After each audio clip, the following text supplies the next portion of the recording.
Pénurie d'eau potable et d'électricité dans le village de Guébo 1. Libération des 46 soldats ivoiriens détenus au Mali. Mesdames et messieurs, bonjour et bienvenue dans ce bulletin d'information sur Tcham TV. Le village de Guébo 1, situé dans la sous-préfecture de Songon, connaît un véritable problème de pénurie d'eau potable et d'électricité. À cet effet, l'équipe de Tcham TV s'y est rendue pour avoir plus de détails sur cette pénurie. Guébo 1, situé à 44 km d'Abidjan, dans la sous-préfecture de Songon, est un village hachant avec une population estimée à environ 850 âmes. Pendant la saison sèche, ce village est confronté à d'énormes difficultés liées au manque d'eau potable et d'électricité. Dans le mois de janvier, vraiment, à faire de l'eau, on souffre trop. Surtout nous les femmes. D'autres même ne dorment même pas. À 1h même là, déjà, on est sur pied, en train de chercher l'eau, pouvoir boire, pouvoir s'occuper des enfants, préparer, avoir de quoi manger. En tout cas, à faire de l'eau, on souffre trop. Aujourd'hui, comme ça, là, je me suis réveillée à 2h pour venir attendre. Plus il y a des femmes même qui viennent avant moi pour venir puiser. Bon, si je ne me lève pas à 2h, je ne pourrais pas avoir l'eau. Vous-même voyez, voici ma cuvette même qui n'est même pas remplie. Je fais comment? Je suis obligée d'attendre. Pourtant, j'ai des activités que je dois faire. Ça fait 20 ans que je suis dans ce village et j'ai constaté que en période de saison sèche, nous avons beaucoup de difficultés pour obtenir de l'eau. Il y a d'autres villageois même qui se déplacent pour aller chercher de l'eau. Effectivement, nos femmes sont en souffrance parce que nous sommes dans la période de la saison sèche. Il y a d'autres problèmes comme l'électricité aussi. Comme vous le constatez dans le village, il n'y a pas assez de poteaux électriques. Il y a des quartiers en bas, les poteaux électriques ne sont pas encore arrivés là-bas. Donc eux aussi, ils veulent la lumière là-bas. Donc on a besoin aussi de poteaux électriques pour pouvoir alimenter ce quartier-là. Notre difficulté, nous avons un problème d'eau potable.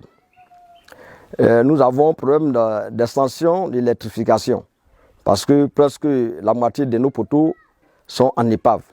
Donc nous demandons l'aide de nos braves responsables.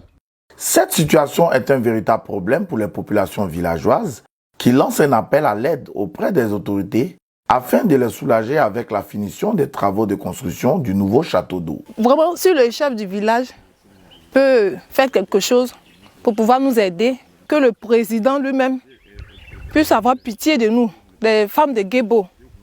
On souffre trop, on souffre. Aidez-nous, ils n'ont qu'à nous aider. Bon, nous demandons à la chefferie de aussi demander de l'aide au gouvernement afin de nous aider à résoudre ces problèmes-là, afin que le village de Guébo ne rencontre plus ce genre de problème. Je lance un appel au gouverneur du district. Lui, il connaît au moins le village. Il sait que le château qu'il est en train de faire n'est pas encore opérationnel. Nous souffrons.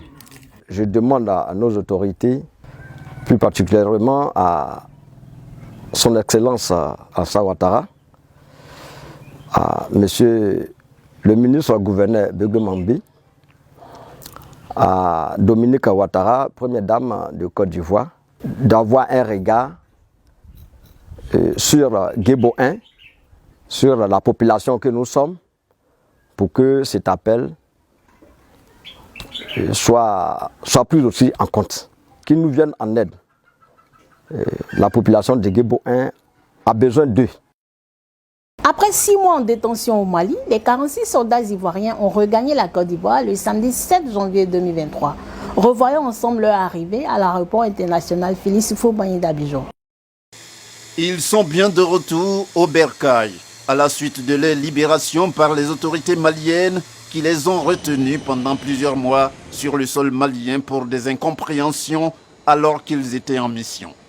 À leur arrivée à l'aéroport Félix Houphouët-Boigny de Port-Bouilly, la pendule marque 23h45.